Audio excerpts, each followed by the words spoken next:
संतरावदा समाज संगठन का कार्यक्रम किया जिसमें 7 जातियों को संगठित किया। जो अनुसूचित जाति के 14 जातियों में से सम्मिलित थी उसमें हम इनके यहाँ भी गए तो इन्होंने बोला कि मैं जाटो समाज से हूँ। हमने उन 7 जातियों में इनका नाम बराबर लिखा, देवेंद्र वर्मा विधायक जाटो। तो यदि हम गए थे समाज की हैसियत से तो इनको उस तथ्य को नहीं छुपाना था कि भाई मेरे पास ऑलरेडी मैं जाटो समाज से रिलेटेड नहीं हूं, मैं सिलावट हूं, तो हम उसको उस शेड्यूल में नहीं डालते।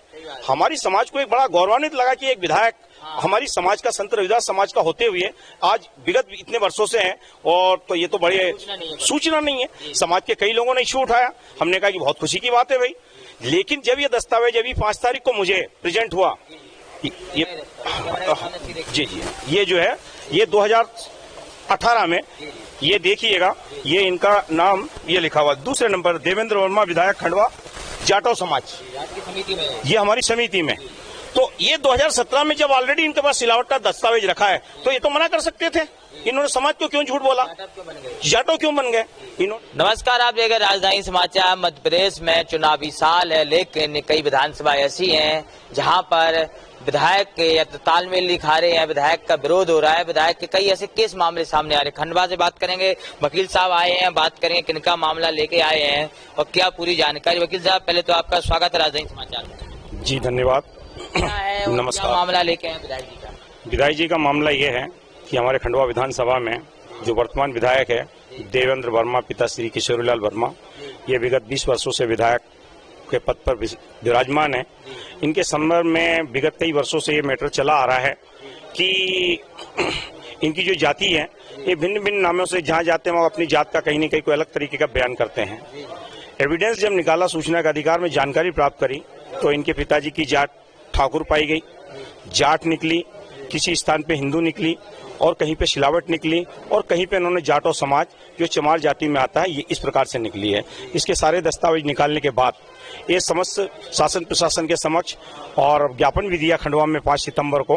तो उसके आधार पे हम यहाँ बीजेपी कार्यालय में अवगत कराने आए हैं प्रदेश अध्यक्ष महोदय को कि खंडवा विधानसभा में इस प्रकार के विधायक नियुक्त है जिन्होंने फर्जीवाड़ा किया है, कूटरचित किया दस्तावेजों को, अपनी जाति का वास्तविक रूप से बयान नहीं किया है और समाज को, अनुसूचित जाति वर्ग के अधिकारों का हनन किया है और साथ ही साथ इन्होंने धोखाधड़ी करी है, दस्तावेज की कूटरचना करी है, इन्होंने एक अपराध कारित किया है। भारतीय संवैधानिक व्यवस्था में एक ऐसा भी हमने एक पत्र पढ़ा है जिसमें जाट के स्थान पे सिलावट जाति का उल्लेख किया गया है। भारतीय संविधान में ऐसी कोई व्यवस्था है नहीं है जो कि कोई जाति को परिवर्तित की जा सकती है। तो इस प्रकार का इन्होंने अपने पद पे रहते हुए माननीय मंत्री जी जो स्वर्गीय किशोरीलाल वर्मा ने इस दस्तावेजों में हेरा फेरी करी है। इनके पूर्वजों का इतिहास कुछ अलग प्रकार का निकल रहा है और जो उन्होंने वर्तमान विधायक ने 2017 में जो सर्टिफिकेट बनवाया है वो सर्टिफिकेट सिलावट जाति से संबंधित है। लेकिन इसमें देखा जाए तो शोषण ऐसी जाति का हो रहा है क्योंकि जो ओरिजिनल ऐसी समाज के लोग हैं वे ने फर्जीवाड़ा कर रखा, तो इस तरह से तो ये संविधान में बैठे हुए लोग संविधान का हनन कर रहे हैं। जी बिल्कुल सही कर रहे हैं, हनन कर रहे हैं। जब ये कंप्लेंट ये है कि किशोरीलाल जी वर्मा ने एक परिपत्र आदेश शिक्षा विभाग में रहते हुए आनंद नगर में पदस्थ थे, उस लेटर के आधार पर उन्होंने जाट के स्थान पर सिलावट करवाया, ठीक है ना, और सिलावट के आधार पर उन्होंने अपना सारे शासन प्रशासन के लाभों को उठाया, मंत्री रहे और उनके जो पुत्र हुए हैं, ठीक है ना। जब इस प्रकार का इन्होंने जो कृत्य किया है वो अवैधानिक कृत्य किया है। एक बार बताओ, एक मामला आया था, देखा जाए कि अशोकनगर के जो विधायक हैं जसपाल सिंह जज्जी, आपने देखा कि इसी जो जाति समीकरण वाला जो मामला आया है कि कोर्ट में कोई जात से आते थे, कोई जात का झूठे दस्तावेज उन्होंने दिए, क्योंकि विधायक की भी चली गई थी।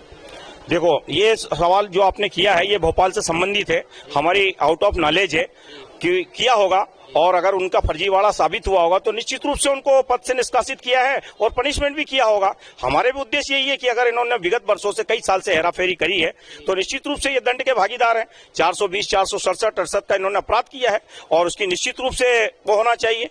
मैं आपको एक बात और बताना चाहता हूँ कि 2017 में इन्होंने सर्टिफिकेट बनवाया सिलावट जाति का और 2018 में हमने एक संतरावदा समाज संगठन का कार्यक्रम किया जिसमें 7 जातियों को संगठित किया।